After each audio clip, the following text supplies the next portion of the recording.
Put your hands together for your next comic, Anthony Scott.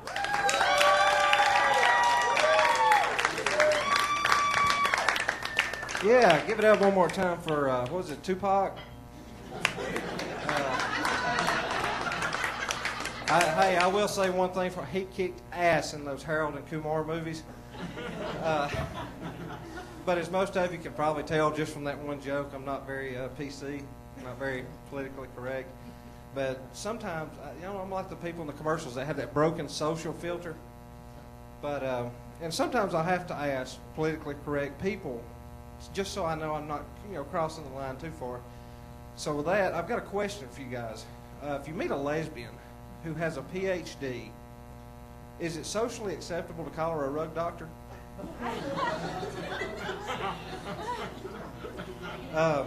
You guys are going to love this. I was watching TV the other night, and you know what I found out? I found out there is no wrong way to eat a Reese's.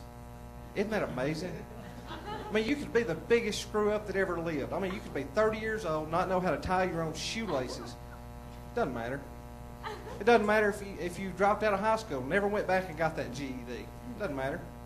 Because there's no wrong way to eat a Reese's. Or a vagina. Am I right, ladies? No wrong way to do that one. Not unless he's putting Tabasco sauce on it.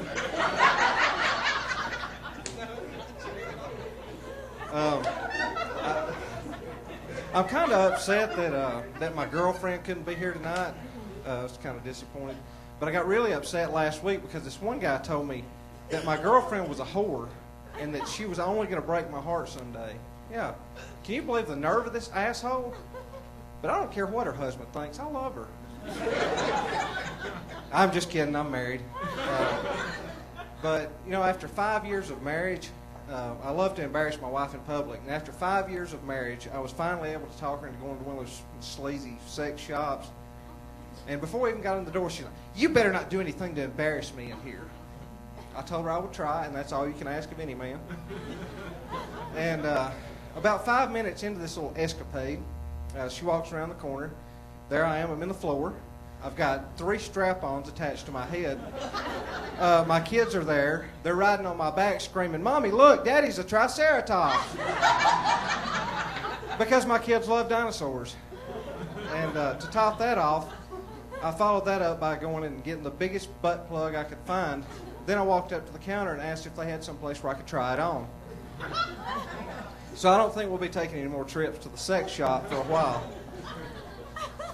But I know I shouldn't do things like that to my wife. When we first met, she had just gotten out of one of those abusive relationships. And it started out like all abusive relationships do. It started out with like one time, but by the end it was like 3 or 4 beatings a week. I mean, she was really kicking this dude's ass.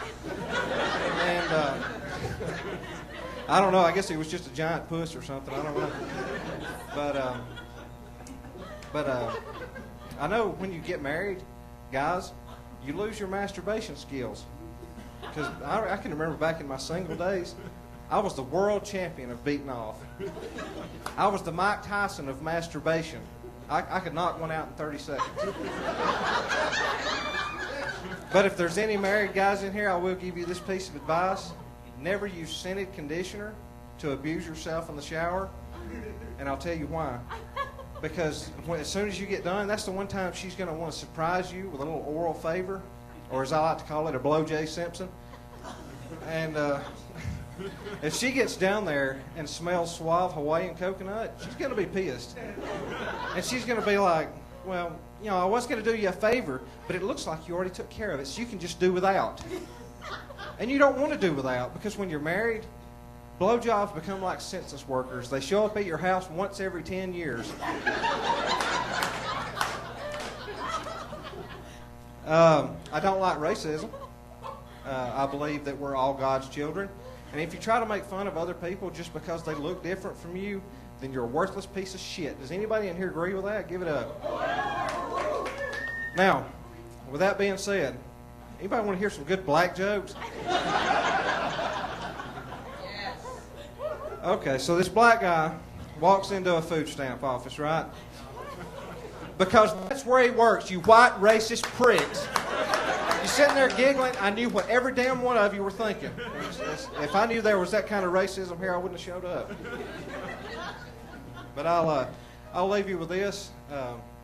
Did anybody see that news article where Katy Perry did a video with Elmo for Sesame Street, but then Sesame Street wouldn't show the video because all these insanely jealous soccer moms were writing in complaining about her outfit being too revealing.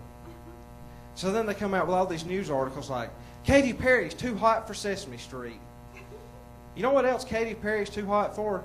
Russell Brand. But nobody was complaining when they were over there in India taking their vows, and the minister's like, if anyone can think of a reason these two should not be married, please speak now or forever hold your peace, my friend. Exactly. Where the hell were all these concerned citizens back when that was going on, huh? Thank you guys. It's awesome.